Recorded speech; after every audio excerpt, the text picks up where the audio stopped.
कथा अचानक याद आई हमको। एक महात्मा थे, वो कुछ नहीं रखते थे अपने पास में। उस पर मनन चिंतन करने से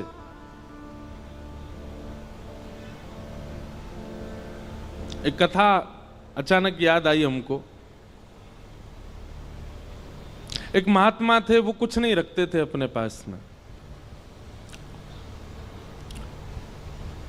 कभी किसी से कुछ लेते भी नहीं थे। हां, कोई भगवत वस्तु दे दे तो उसको संभाल लेते थे। किसी भक्त ने उनको गीता जी दे दी। महात्मा जी बड़े प्रसन्न हुए, गीता जी को उन्होंने स्वीकार कर लिया, रोज पढ़ते थे। कुछ दिनों में संपूर्ण गीता जी का पाठ पूरा हो गया। तभी एक व्यक्ति, उसके अंदर वैराग्य जाग गया था, वो महात्मा जी के पास आया, बोले मुझे अपनी सेवा में रख लीजिए। तो महात्मा जी ने उसको अपनी कुटिया में रख लिया। निष्किंचन महात्मा। एक दिन उनके मन में भाव आया कि हम कुछ तीर्थ यात्रा करने के लिए जा रहे हैं। तो महात्मा तीर्थ यात्रा के लिए जैसे ही निकले तो चेला राम से कह के गए, बोले देखो हमारी कुटिया में है तो कुछ भी नहीं, खाली है पूरी, एक गीता जी है बस, यही हमारी संपत्ति है, इनको संभाल के रखना। उसने कहा ठीक है। अब वो गीता जी को संभाल करके रखता था। एक दिन एक चूहा घुस गया कुटिया में और वो गीता जी को कुतरने लगा।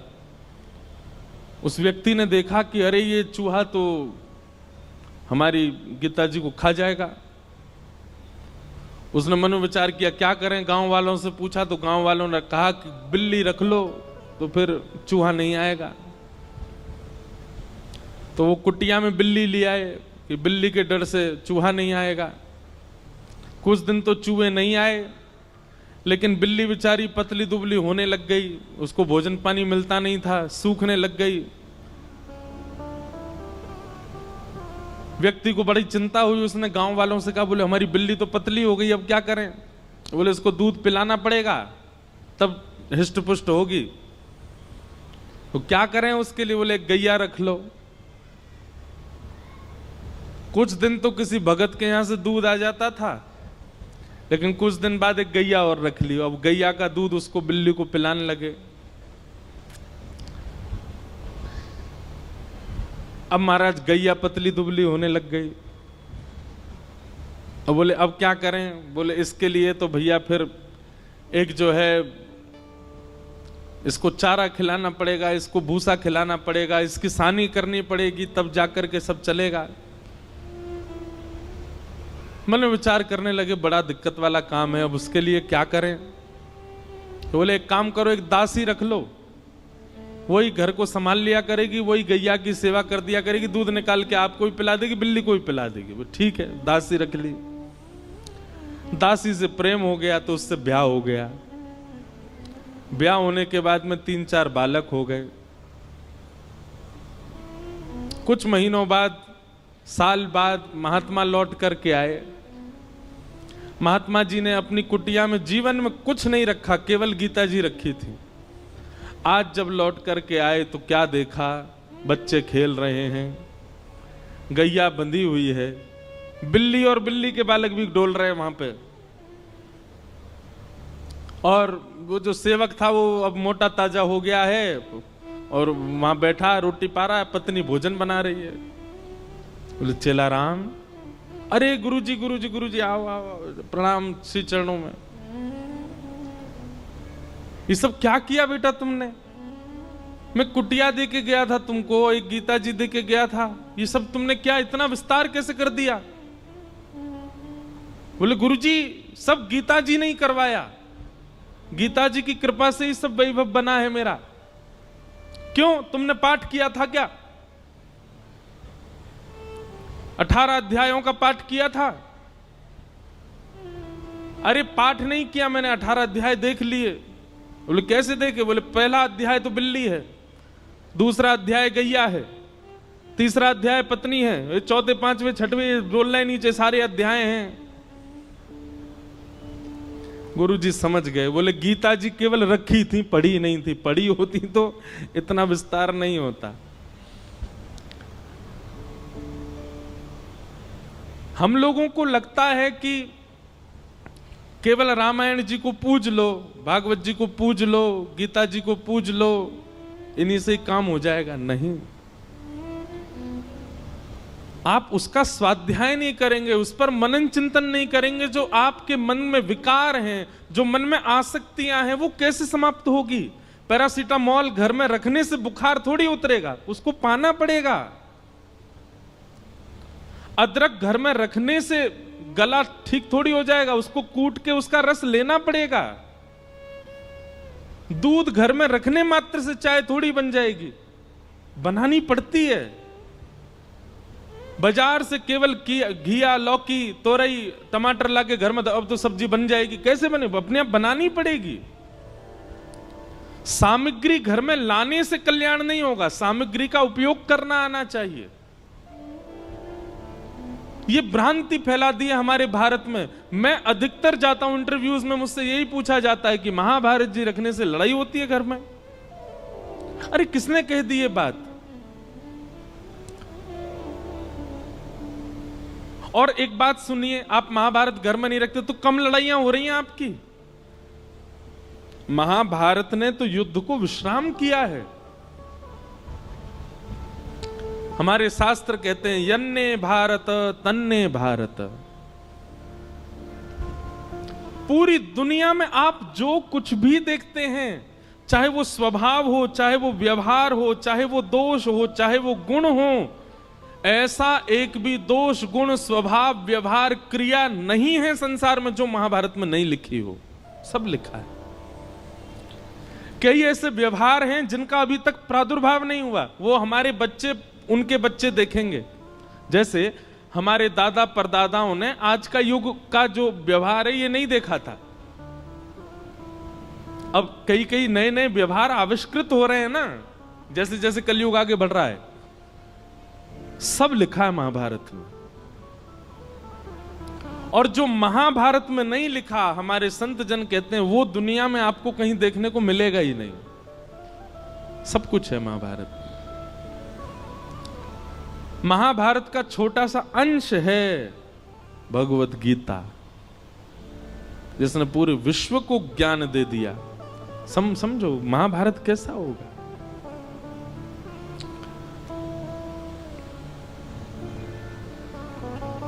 कल हम लोग द्रौपदी का प्रसंग सुन रहे थे। उत्तरा के बालक की रक्षा की वही बालक परीक्षित हुआ।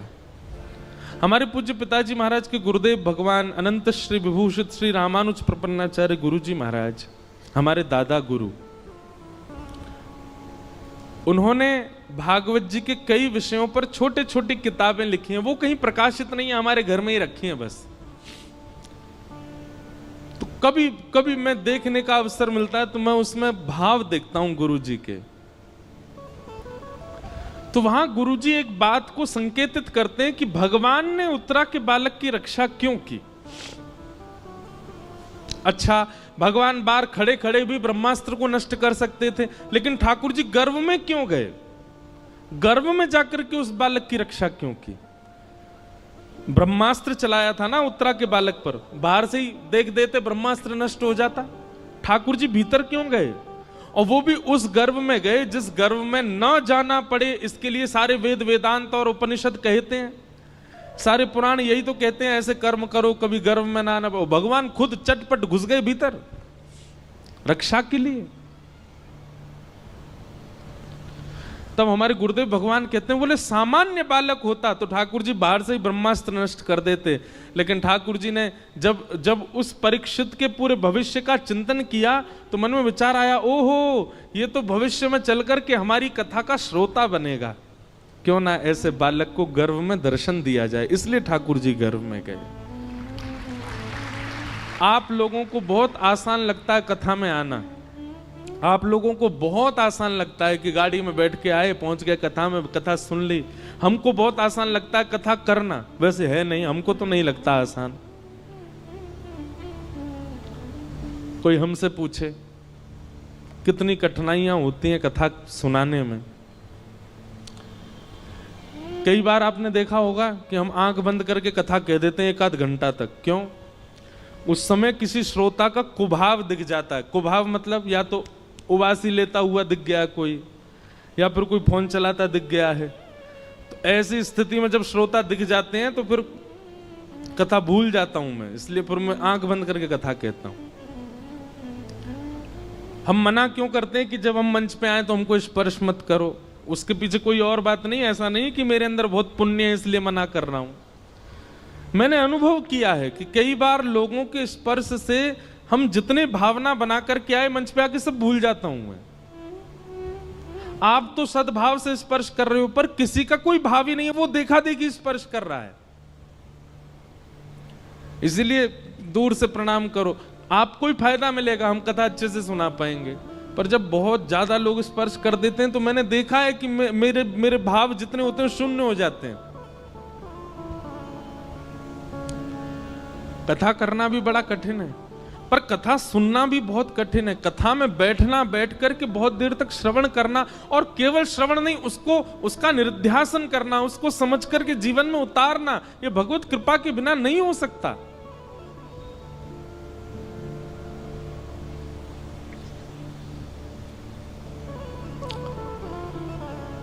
कथा का श्रोता होना सामान्य बात नहीं है। निश्चित ही ये बात आप लिख लीजिएगा, प्रमाणित है। अगर कोई व्यक्ति अपने जीवन में कथा से लगाव करता है, कथा श्रवण कर रहा है, उसने कभी ना कभी ठाकुर जी को देखा है, उसने दर्शन किया है ठाकुर जी का, इसीलिए उसकी रुचि बढ़ रही है।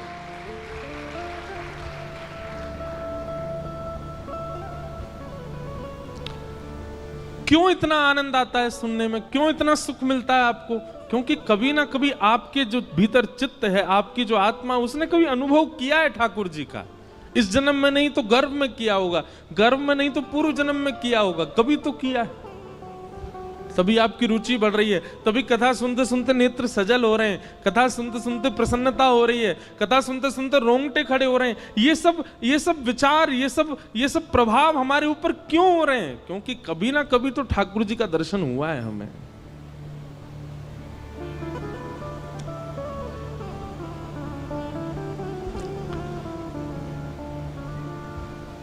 कुंती ने भगवान की स्तुति गाई, तत्पश्चात भीष्म पितामह ने भगवान की स्तुति गाई, और फिर भगवान द्वारिका प्रस्थान कर गए।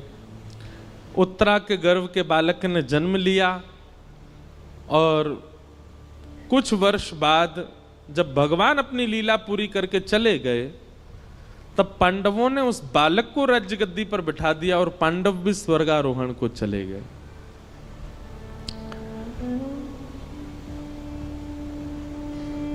परीक्षित धीरे धीरे बड़े हुए, उनका विवाह हुआ, जन्मेजय आदि पुत्र हुए।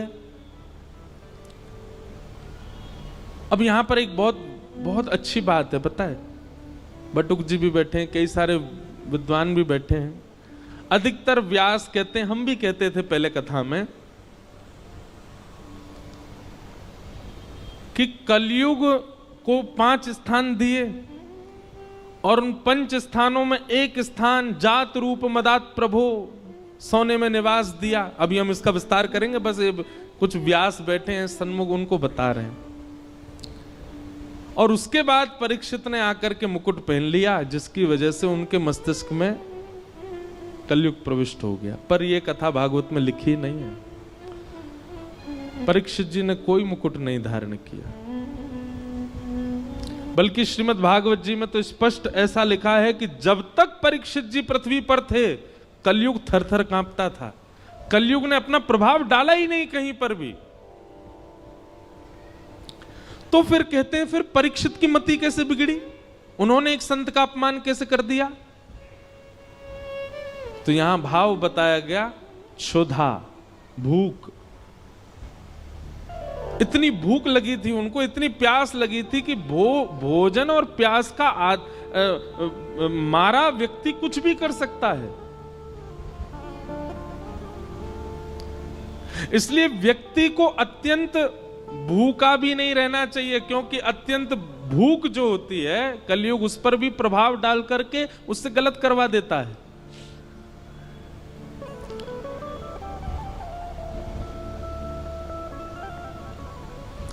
दो लोगों को भगवान नहीं मिलते। कौन दो लोग?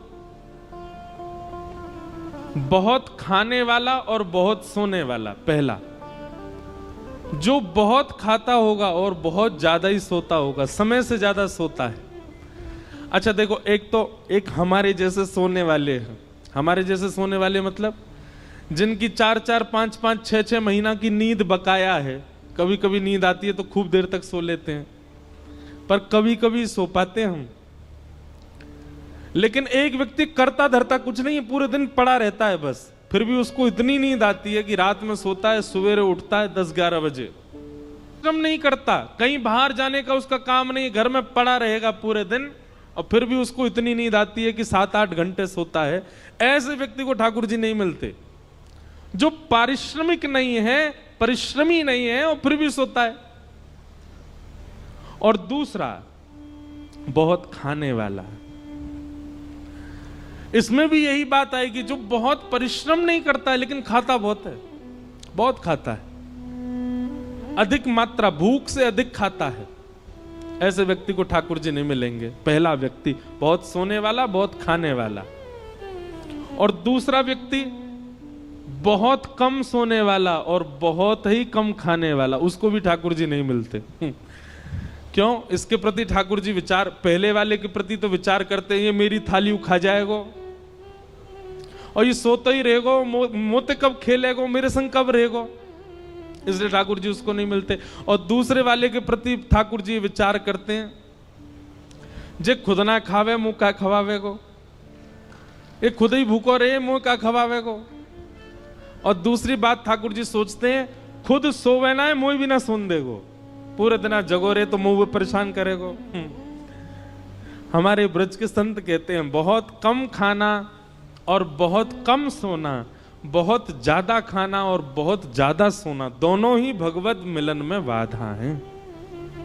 मध्यस्थ रहो, मध्यम रहो। अब आप कहोगे ये मध्यस्थ कैसे पता चले, मध्यम कैसे पता चले? निद्रा कैसी हो? इतनी निद्रा हो जाए कि पूरे दिन फिर भले ही लेटने को भी ना मिले तो भी काम चल जाए। इतनी निद्रा लेने वाला व्यक्ति, और पूरे दिन फिर परिश्रम कर सके, ठाकुर जी से मिलने के लिए परिपक्व है। और इतना भोजन करे कि उससे आलस्य ना आवे, ऐसा व्यक्ति भी ठाकुर जी से मिलने के लिए परिपक्व है। अपच ना हो, इतना भोजन करे बस, ऐसा व्यक्ति भी ठाकुर। और भैया कछु तो खुद भी अपने आप भी समझ जाया करो, जीवन में कितना सोना चाहिए, कितना खाना चाहिए, इसका थोड़ी व्यवस्था बनाओ और उस अनुसार ठाकुर जी के मिलन के लिए चलो। तो परीक्षित जी महाराज एक दिन विचरण कर रहे थे और विचरण करते हुए उनको कलयुग मिला, जो कि वृषभ यानी कि धर्म के 3 पैर काट चुका था, चौथा पैर काट रहा था। धर्म के 4 चरण हैं, सत्य, दान, दया और पवित्रता। कलयुग में केवल एक पैर बचा है धर्म का, वो है सत्य। दान, दया और पवित्रता तो खत्म हो चुके हैं। कलयुग में दान नहीं करता व्यक्ति, दिखावा करता है। कलयुग में दया नहीं करता व्यक्ति, एहसान करता है। कलयुग में पवित्र नहीं रहता व्यक्ति, केवल पवित्रता का आडंबर करता है। थोड़ा बहुत यदि बचा है तो सत्य बचा है। सत्य भी बोलता नहीं है, सुनने के लिए सत्य चाहिए। दूसरे से भले ही झूठ बोले पर अपने लिए उसको सत्य चाहिए, इतना सत्य बचा है बस। और कलयुग उस चौथे पैर को भी काट रहा है, सत्य को। तभी परीक्षित जी महाराज पहुंच गए, कलयुग को पकड़ लिया, जान से मारने लगे, चरणों में गिर गया, महाराज मुझे स्थान दे दीजिए। तब 4 स्थान प्रदान किए, द्यूतम, पानम, स्त्रियः, सूना, ये 4 स्थान पहले प्रदान किए। जुआ, मदिरा पान, भक्ष भक्ष सेवन, पर स्त्री पर पुरुष गमन और हिंसा, लड़ाई झगड़ा, कलेश, इसमें कलयुग का निवास। कलयुग ने पुनश्च याचना की, बोले कि महाराज मेरा परिवार बड़ा है, एक स्थान और दे दो। तो उसको जात रूप मदात प्रभो, अनीति से कमाया गया धन, 5वां स्थान प्रदान किया। इन 5 स्थानों पर बहुत सावधान रहा कीजिए। कभी भी जुआ में नहीं खेलना है। जुआ का मतलब क्या होता है? धन को दांव पर नहीं लगाना है। यह शर्त लगाना भी एक प्रकार का जुआ है, नहीं लगाया कीजिए। भैया सीधी बात है, किसी की पत्नी को दांव पर लगा दोगे, पति छोड़ेगा आपको? और वो भी पति कौन है? जगत नियंता, जगदाधार, जगदीश्वर, त्रिलोकीनाथ, उनकी पत्नी है लक्ष्मी। आप लक्ष्मी को दांव पे लगा दोगे, नारायण प्रसन्न रहेंगे आपसे। भागवत जी में वर्णन है कि जुआ खेलने वाला व्यक्ति लक्ष्मी को असद स्थान पर प्रयोग करने वाले व्यक्ति से पंचदेव सदैव नाराज रहते हैं।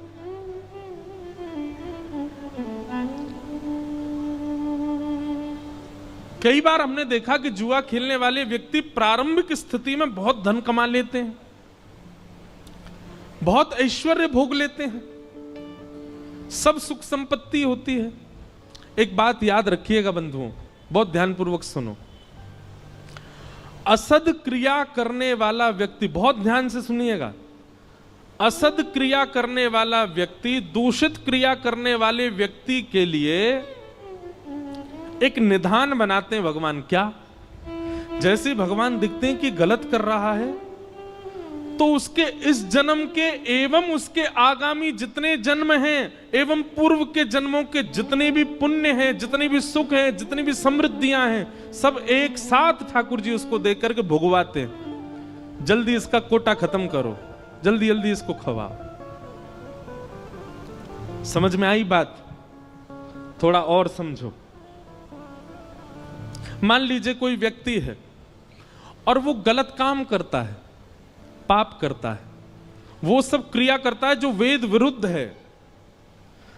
ठाकुर जी एकाध बार तो प्रयास करते हैं कि सुधर जाए, लेकिन वो एकाध बार में भी जब नहीं सुधरता है तो ठाकुर जी कहते हैं ठीक है, तो अब इसका स्वभाव बन ही चुका है, इसको पाप करना ही है, इसको गलत करना ही है, तो फिर इसके जन्म में, इसके जीवन में जितने भी सुख समृद्धियां आने वाली हैं, एक संग सब इसके जीवन में दे दो।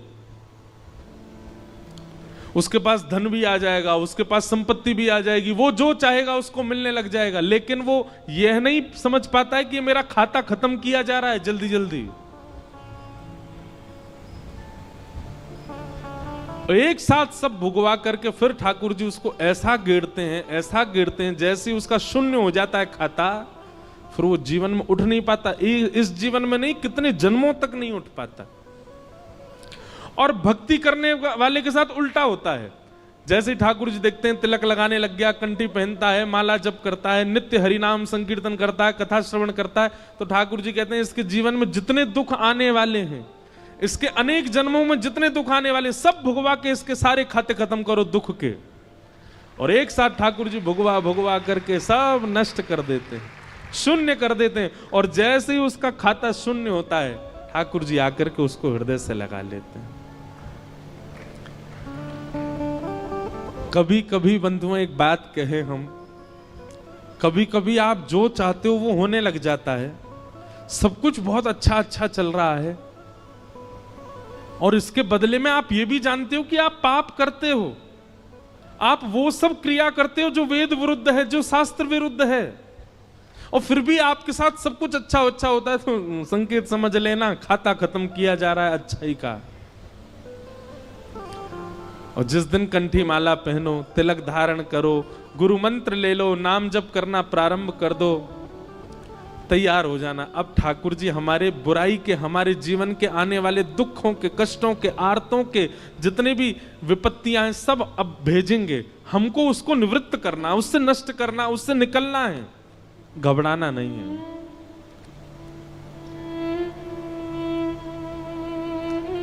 क्योंकि कई बार लोग मिलने आते हैं तो मुझसे कहते हैं कि वो देखो महाराज जी इतना पाप करता फिर भी उसके जीवन में इतनी प्रसन्नता। अरे आपको नहीं पता है, उसका खाता खत्म हो रहा है अच्छाइयों का। With you, just wanna be with you.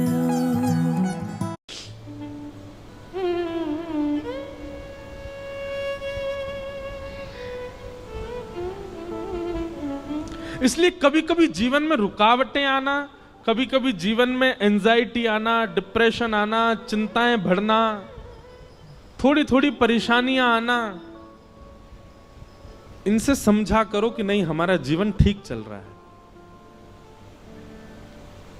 और कुछ हो ही नहीं रहा है। 5 साल हो गए, सब बढ़िया ही बढ़िया चल रहा है, कुछ कोई दिक्कत ही नहीं आती, कभी कोई रुकावट ही नहीं आ रही, कभी चिंता ही नहीं हो रही, कोई परेशानी ही नहीं आ रही।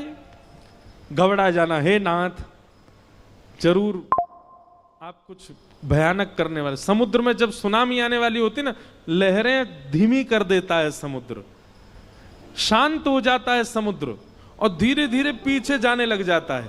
तो किनारे वाले लोगों को लगता है अरे ये तो अंदर जा रहा है, और अंदर चलो, और अरे ये तो अंदर जा रहा है, अरे शांत हो गया, देखो लहरें ही नहीं आ रही हैं। और फिर अचानक से एक ऐसा ज्वार भाटा आता है, सब नष्ट कर जाता है। सुनामी देखी है कभी आपने?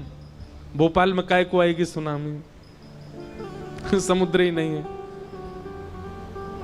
हमने सुनामी तो नहीं देखी, पर सुनामी के बाद का समय देखा। 2004 में आई थी भारत में। हम गए थे चेन्नई, छोटा सा था मैं। उसके बाद सुनामी के बाद का समय, और कभी देखना हो ना तो कभी रामेश्वरम जाइए, और रामेश्वरम दर्शन करके फिर आप जब धनुषकोडी जाएंगे तो बीच का जो मार्ग है वहां देखेंगे दोनों तरफ समुद्र है, इधर भी समुद्र, इधर बीच में रास्ता। तो वहीं एक गांव हुआ करता था किसी समय पर, वो सुनामी में आज भी पूरा गांव वहां दिखता है, टूटे हुए घर, बहुत भयानक। हमारी कथा अभी रामेश्वरम में, हम साल भर में एक ही राम कथा करते हैं बस। वो भी एक परिवार है, उन्हीं को ही दे रखी है। उन्होंने संकल्प लिया 12 ज्योतिर्लिंग में कराने का, तो पिछले साल सोमनाथ में हुई, इस साल रामेश्वरम में, अगले साल देखो कहां होगी। 12 ज्योतिर्लिंगों में हर साल तो है 25 दिसंबर से रामेश्वरम। और भरत चरित्र पर कथा है, केवल श्री भरत जी का चरित्र। हमारा अभ्यास तो कम है मानस जी पर, लेकिन कई बार जिसको भोजन बनाना नहीं आता ना, कभी कभी रसोई में घुस जाए और कुछ बन तो अच्छा बना जाता है। और कई बार परिपक्व व्यक्ति जो हमेशा ही बनाता है, कई बार उससे भी बढ़िया नहीं बनती सब्जी। तो हम अपनी कथा की प्रशंसा नहीं कर, अपने भाव की प्रशंसा कर रहे हैं। हमको राम कथा का इतना अभ्यास नहीं, पर जब हम बोलने बैठते हैं ना तो इतना आनंद। सोमनाथ की घटना है, सोमनाथ में जब कथा थी, पहली बार राम कथा की, तो हमने कहा भाई हम हर दिन एक पात्र के ऊपर बोलेंगे। एक दिन सीता जी के ऊपर बोले, एक दिन शत्रुघ्न जी के ऊपर बोले, एक दिन लक्ष्मण जी के ऊपर, हनुमान जी के ऊपर, आदि आदि सबके ऊपर एक एक दिन का प्रसंग रखा था। जिस दिन भरत जी का चरित्र था तो मैं कक्ष में पढ़ता था पूरे दिन, मैं मिलता नहीं था वहां किसी से, पढ़ता था और कथा करता था। तो जब भरत चरित्र हम पढ़ रहे थे, आज भी स्मृति में आता है वो सब भाव। अपने बिस्तर की रजाई में घुस के रोया, मैं इतना रोया कि मैं बस ये बोलूं संघ वालों से, आज कथा मैं नहीं कर पाऊंगा। मैंने कि जो चरित्र पढ़ने में इतना भाव दे रहा है उसको हम कैसे सुनाएंगे। पर वास्तव में मानस जी, रामचरित्र मानस सामान्य नहीं है, अद्भुत है।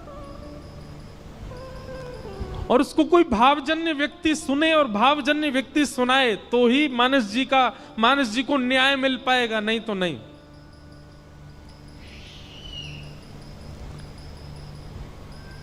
तो कहां से कहां बात पहुंच गए, सुनामी से रामेश्वरम से धनुषकोडी से मानस जी से सोमनाथ, पूरी भारत यात्रा करवा लाए आपको। तो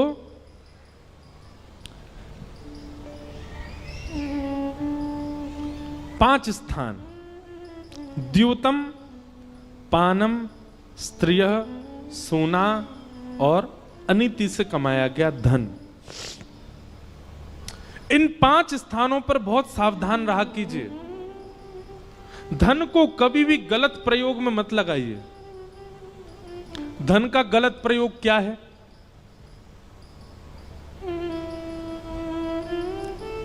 आपके धन देने से अगर किसी जीव की हिंसा हो रही है वो गलत है। आपके धन देने से किसी के आत्मसम्मान पर बात जा रही है, किसी का परिवार नष्ट हो रहा है, वो गलत है। आपके धन देने से कोई व्यक्ति व्यसन की ओर अग्रसित हो रहा है, वो धन का गलत व्यय है। आपके धन देने से गलत व्यक्ति अपने सही मार्ग को छोड़ करके गलत मार्ग पर जा रहा है, वो धन का व्यय गलत है।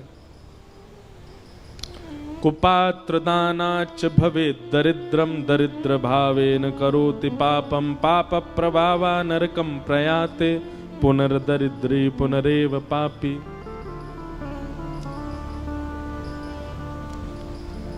सोच विचार करके धन का व्यय किया कीजिए। दूसरा, पानम, मदिरा पान करना, भक्ष सेवन करना, जीव हिंसा करके खा जाना, तंबाकू खाना, सिगरेट पीना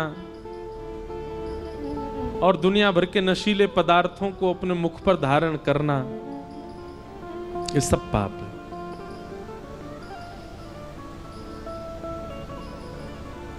आप तांबूल सेवन कर सकते हैं। तांबूल मतलब सुपारी प्रसाद की ले सकते हो, पान खा सकते हो, मीठा आप ठाकुर जी को निवेदित करके जल आदि का सेवन कर सकते हो, शिकंजी पी सकते हो, आदि आदि। अब हम सीधा संकेत आपको पता ही है हम कहां कर रहे हैं, वो नहीं करना चाहिए।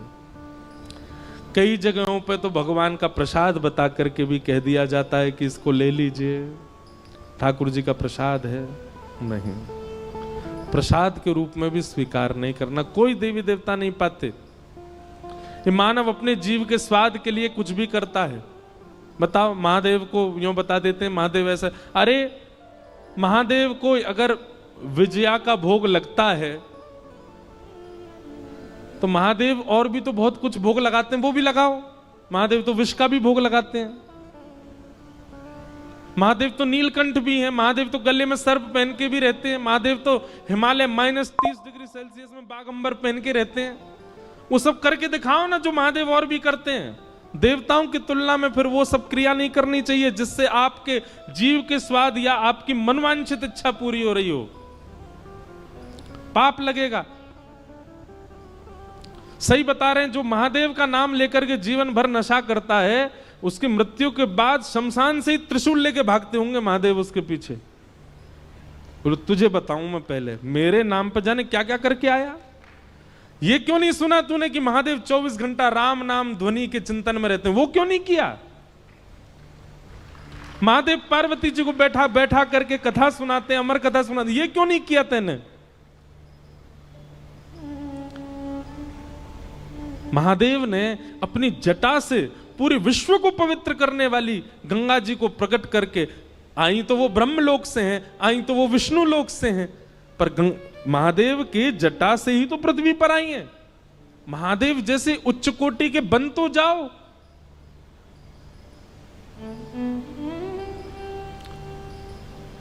भैरव बाबा के नाम पे कुछ भी कर रहे हैं, देवियों के नाम पे वहां भोग लगता है, खा लो, ये कर, कुछ नहीं।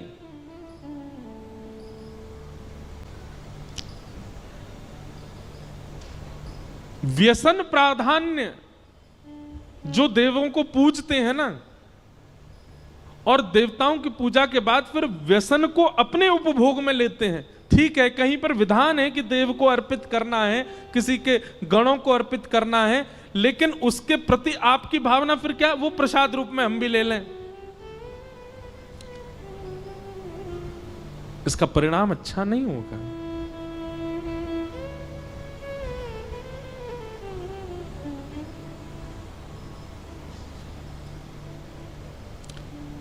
एक बार मैं कहीं कथा में बोल रहा था कि किसी व्यक्ति के ऊपर देवी देवता नहीं आ सकते, गण आ जाते होंगे। भैया सीधी बात है, प्रधानमंत्री किसी व्यक्ति को विशेष को परेशान नहीं करता, उसके नीचे रहने वाले, नीचे बैठने कुर्सी वाले परेशान कर देते होंगे। प्रधानमंत्री किसी को फोन करके नहीं कहेगा रुक जा बेटा रात में गुंडे भेज रहा हूं तेरे पास ना। उसके नीचे बैठने वाले जिनकी बातें प्रधानमंत्री को पता ही नहीं है कि वो कहां क्या करते हैं, वो परेशान करते हैं। भैया आदिदेव जितने भी हैं ये सब तो कृष्ण चिंतन में इतने व्यस्त रहते हैं, इन पे समय आपको परेशान करने का। उनके नीचे जो छोटे छोटे गण बैठे रहते हैं वो जरूर परेशान कर देते होंगे। कभी देवी देवता आपको परेशान नहीं करते, आपके ऊपर नहीं आते, आप पर हावी नहीं होते। उनके गण जरूर कोई लीला कर देते होंगे, वो बात अलग है। पर हमको 9 साल हो गए कथा करते करते, हमारे सिर पे क्यों नहीं आ रहे देवता? विवाह के पश्चात एक पतिव्रत धारण करो, और उसमें करना कुछ ज्यादा नहीं है, केवल एक ही काम करना है। क्या? जिससे आपके 7 फेरे हुए हैं, जिससे आपका पाणी ग्रहण हुआ है, अब वो सर्वशिव। संसार का सबसे बड़ा व्रत यही है।